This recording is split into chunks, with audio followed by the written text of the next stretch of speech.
Good evening students.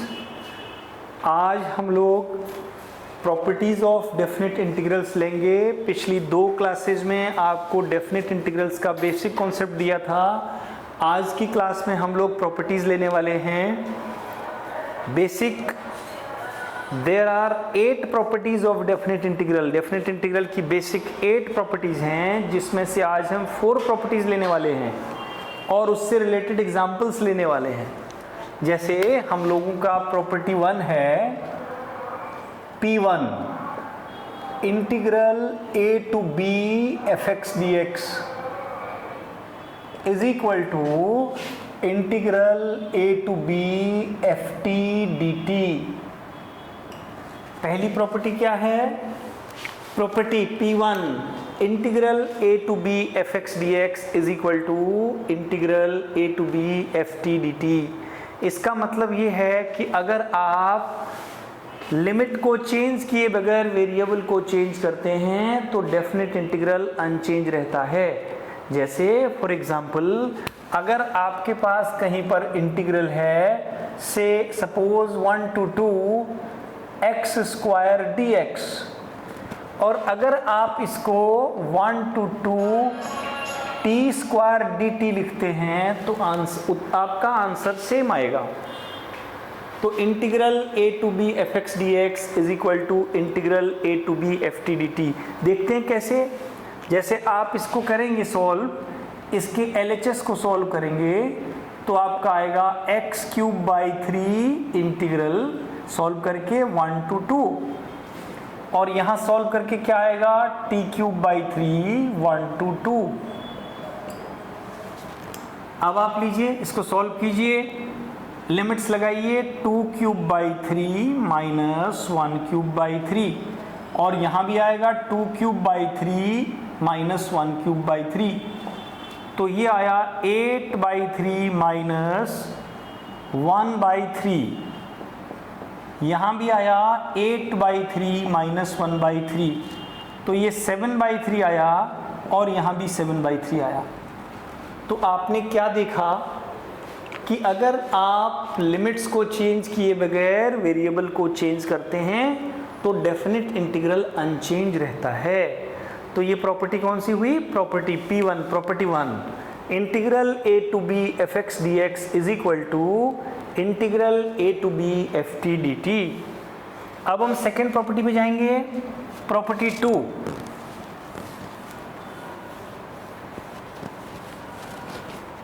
Property 2 है integral a to b fx dx is equal to minus integral b to a fx dx। इसका मतलब है अगर आप limits को इंटरचेंज करते हैं तो डेफिनेट इंटीग्रल माइनस साइन से चेंज होता है। अगर कभी आपको ऐसी आवश्यकता पड़ती है कि लिमिट आपको इंटरचेंज करनी है तो माइनस का साइन आएगा, या इन अदर वर्ड्स आगे हम जब क्वेश्चन सॉल्व करेंगे तो उनमें इन प्रॉपर्टीज़ का यूज़ करेंगे। अगर माइनस साइन है बाहर तो हम इसको प्लस करने के लिए लिमिट्स को इंटरचेंज कर देंगे। उसके बाद हमारी थर्ड प्रॉपर्टी आती है P3 integral a to b fx dx is equal to integral a to c fx dx plus integral c to b fx dx, जहां where c lies between a to b, जहां c a और b के बीच में कोई number है। तो a to b fx dx को आप a to c fx dx plus c to b fx dx लिख सकते हैं। मीन्स अगर कहीं पर आपका क्वेश्चन है इंटीग्रल 1 to 3 fx dx, तो अगर आपको ज़रूरत पड़ती है तो आप इस प्रॉपर्टी के अकॉर्डिंग 1 से 3 के बीच में आपका पॉइंट है 2, तो इसको आप लिख सकते हैं 1 to 2 fx dx plus 2 to 3 fx dx। तो स्टूडेंट्स इन प्रॉपर्टीज़ का यूज़ हम कैसे करेंगे ये हम आपको आगे के क्वेश्चंस में बताने वाले हैं, बस अभी आप प्रॉपर्टीज़ को समझिए। उसके बाद आपकी फोर्थ प्रॉपर्टी है P4 integral 0 to a fx dx। Integral 0 to a fx dx, इस प्रॉपर्टी को अप्लाई करते समय हमें ये ध्यान रखना है कि लोअर लिमिट 0 होनी चाहिए।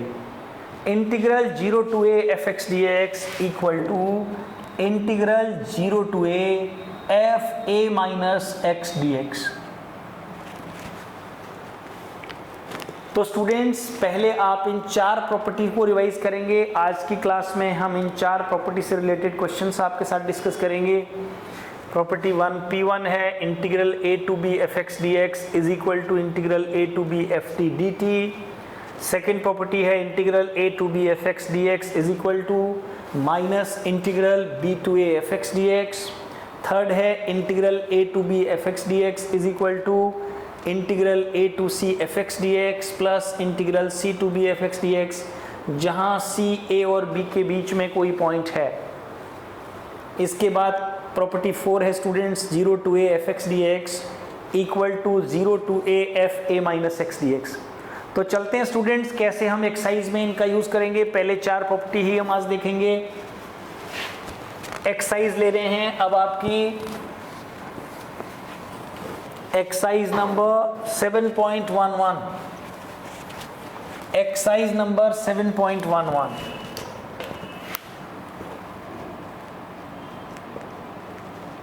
इसका पहला क्वेश्चन ले रहे हैं स्टूडेंट्स हम। इवेल्युएट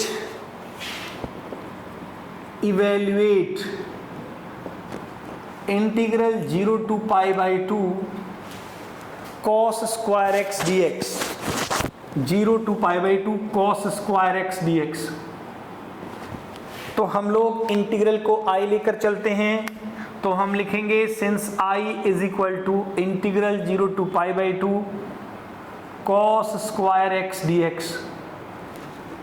अब आपको अभी जो हमने प्रॉपर्टीज बताई थी उनमें P4 0 to a वाली P4 हमारी थी integral 0 to a fx dx equal to 0 to a f a minus x dx।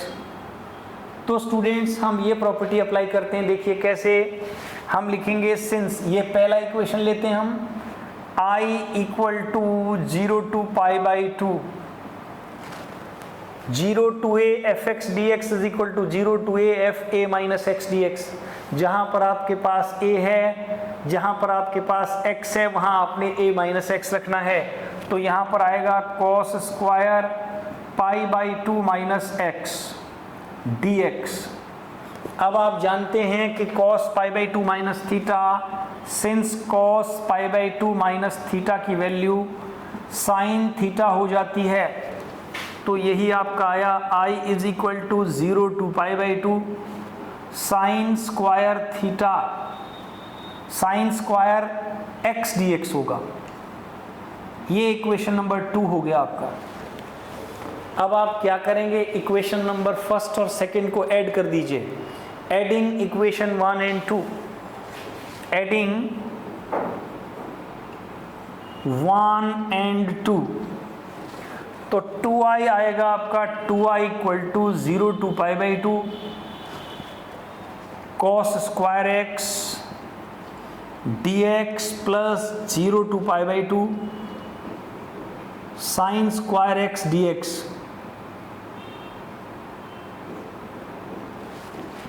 अब जब लिमिट एक ही होती है तो आप दोनों इंटीग्रल को कंबाइन कर सकते हैं। तो यही चीज आपका बना integral 0 to pi by 2 cos square x plus sine square x dx, और ये आपकी 2i की वैल्यू है। तो आप जानते हैं cos square x plus sine square x 1 होता है। तो 2i is equal to 0 to pi by 2 1 dx। तो 2i आता है आपका x 0 to पाई बाई 2। फिर आप 2i इज इक्वल टू लिखते हैं, यहाँ आप लिमिट अप्लाई करते हैं upper limit minus lower limit pi by 2 minus 0, तो I is equal to pi by 4 आपका आंसर आ जाता है। ये आपका आंसर बन जाता है स्टूडेंट्स। एक बार फिर से ध्यान से देखेंगे, आपका क्वेश्चन है 0 to pi by 2 cos square x d x को आपने इवेल्युएट करना है। इंटीग्रल को आप I लेकर चलते हैं, I is equal to 0 to pi by 2 cos square x d x. फिर इसमें 0 to a f x d x is equal to 0 to a f a minus x d x वाली property आप apply करते हैं, तो क्या बनता है देख लीजिए। 0 to pi by 2 cos square pi by 2 minus x d x, तो साइन स्क्वायर एक्स बन जाता है। इक्वेशन फर्स्ट और सेकंड को आप ऐड करते हैं, cos square x plus sine square x 1 होता है, तो 1 का इंटीग्रल फिर x हो जाता है। आप लिमिट अप्लाई करते हैं, upper limit minus lower limit, तो फिर 2i की वैल्यू पाई बाई 2 आ जाती है, i की वैल्यू पाई बाई 4 आ जाती है। तो स्टूडेंट्स अगला क्वेश्चन अब हम इसमें लेंगे, अगला एग्जांपल लेंगे, देखिएगा आपकी एक्सरसाइज का question number 2।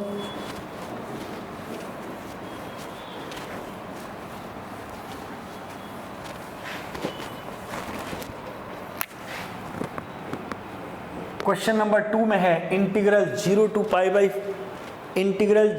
By 2 under root sine x upon under root sine x plus under root cos x.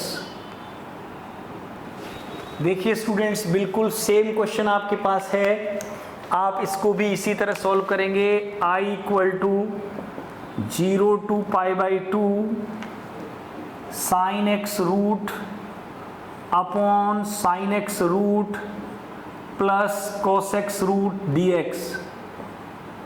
Equation number 1 same property आप अप्लाई करेंगे, इसमें आपको दिख रहा है P4 आप अप्लाई करेंगे। P4 integral 0 to a f x d x is equal to 0 to a f a minus x d x.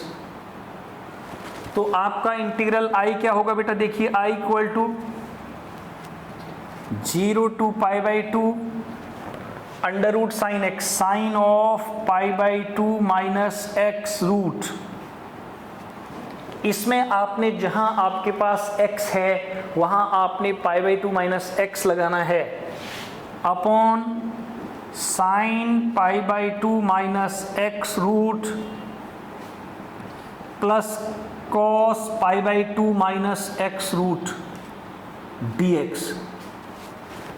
अब आप देखिए sine pi by 2 minus x cos x होता है, यही आपका I बनेगा integral 0 to pi by 2 cos x root upon cos x root plus sine x root dx। ये equation 2 हो जाता है आपका। अब आप इक्वेशन नंबर फर्स्ट और सेकंड को ऐड कर देंगे, जैसे आपने पिछले क्वेश्चन में किया था। आप लिखेंगे adding 1 and 2, adding 1 and 2, first और सेकंड को आप ऐड करेंगे। LHS जब आप ऐड करेंगे तो I और I आपका 2i हो जाएगा। 2i is equal to 0 to pi by 2 sine x, इधर देखिएगा sine x root upon sine x root plus cos x root dx plus 0 to pi by 2 cos x root upon cos x root plus sine x root dx। अब दोनों की limit same है students, हम इनको एक ही integral में रखेंगे।